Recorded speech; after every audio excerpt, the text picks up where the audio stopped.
Japan has so much to offer. But if you've only got 7 days, you cannot see all of it, and trying to is the biggest mistake first-timers make.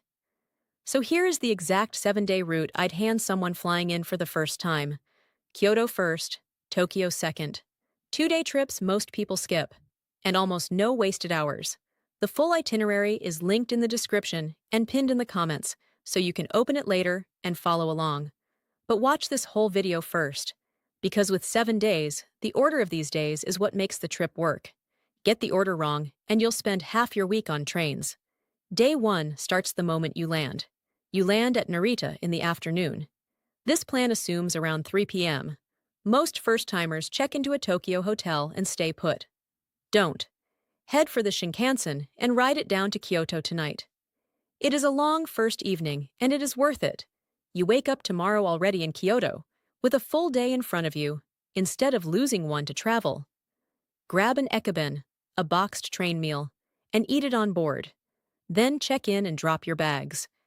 If you still have energy, Fushimi Inari is open 24 hours.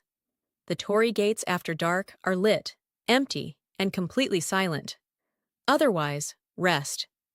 Keep day 1 light, because day 2 is a big one. Day 2 is a day trip, and it is 2 stops in one. Start in Uji. This is Japan's matcha heartland. The street up to the temple is lined with tea shops handing out tastings. Matcha soba, matcha soft serve, matcha everything. And at the end of it, Byodo Inn. The Phoenix Hall, sitting over its own reflection. If you have a 10-yen coin in your pocket, look at it.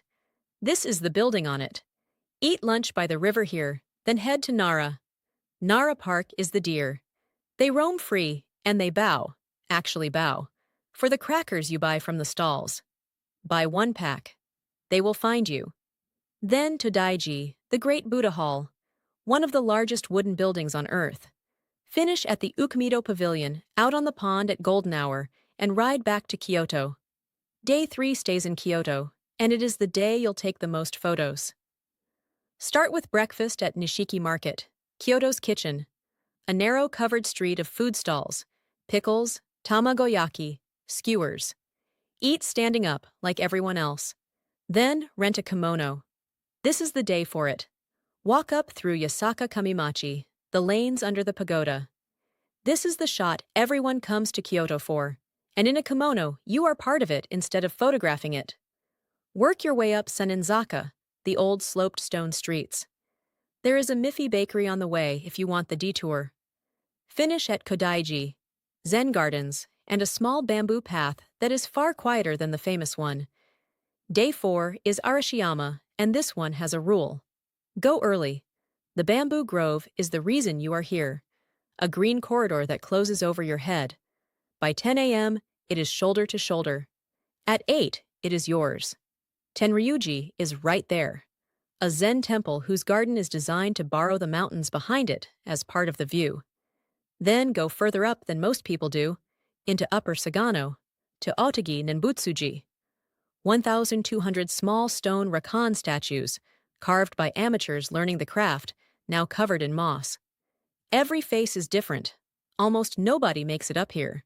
Snack stop at the Miffy Sakura Kitchen on the way back down. And if you skipped Fushimi Inari on day 1, this is your window to hike it in daylight. Day 5 you move. Shinkansen back up to Tokyo and check in. Don't leave the station right away. Underneath Tokyo Station is Character Street, an underground arcade of character and anime shops. It is the fastest souvenir run you will do all week. Then Shibuya. The scramble crossing is exactly as advertised. Go stand in the middle of it once, then find a window above it and watch the whole thing cycle. Hachiko, the loyal dog, is right outside the station. End the day in Shinjuku after dark. This is the Tokyo you pictured. Neon on every surface, and Omoide Yokocho, alleys of yakitori counters, barely wider than the grill. Day 6 is your second day trip, and it is the one people cut. Don't cut it. South of Tokyo is Kamakura. The Great Buddha sits outdoors, 13 meters of bronze, in the open air. Hasadera is a short walk from it. Eat on Kamachi Dori, the snack street from the station. The local thing here is shirasu, tiny whitebait, served over rice. Then, ride the little coastal train out to Enoshima for sunset. Island shrine, sea caves, and on a clear evening, Mount Fuji goes black against an orange sky, right off the water. That is the photograph of the trip. Day 7 is your last full day, and it is the oldest part of Tokyo. Sensoji is Tokyo's oldest temple, and the approach to it, Nakamai's, is a long lane of stalls selling snacks and souvenirs. Go early. By midday, you are moving through it in a crowd. Then walk over to Kappabashi. This is Kitchen Town, a whole street that supplies Tokyo's restaurants. Japanese knives, ceramics, and the plastic food samples you see in every restaurant window, sold here as the real product. This is the best souvenir street in Tokyo, and almost no first-timer knows about it. Buy the knife. You will use it for 20 years. Day 8 is your flight home, but you still have a morning.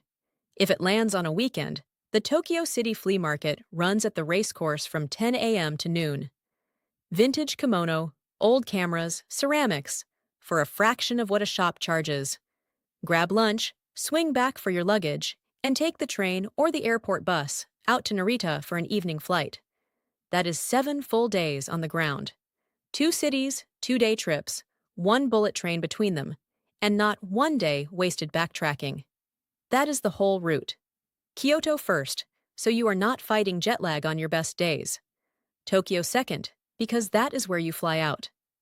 Day trips on day 2 and day 6, to break up the temples. Every day you just watched is in the itinerary, linked in the description, and pinned in the comments. The stops, the notes, and the order.